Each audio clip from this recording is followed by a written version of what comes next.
Gibase sa aktual nga mga panghitabo nga nahisulat diha sa basahon ni Mormon, lain nga tugon ni Hesukristo.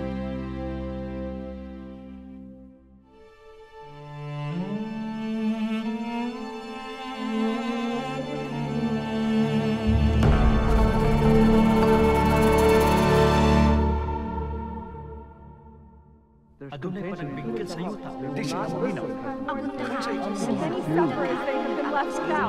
The wickedness of the church. There is peace in the land. Gipatawag ko nimo. Ni Faiha, oo. Salamat sa pag-anhi. Namalandong ko og nakahukom ko nga mohawa sa pwesto. Piliyon ko ikaw nga molingkod sa hukmanan sa paghukom o pagdumala sa katawhan.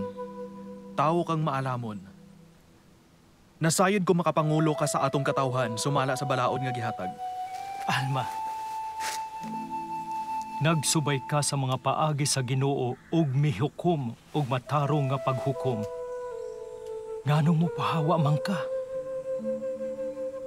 Akong nakita ang kadautan sa simbahan.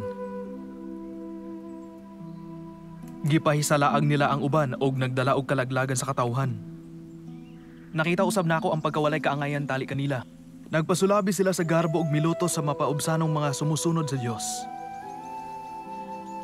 Magpabiling ko sa katungdanan sa halangdon nga pare. Walay paagi aron mabawi kini nga mga katawhan gawas sa pagpahinumdom sa ilang katungdanan og pagpamatuod.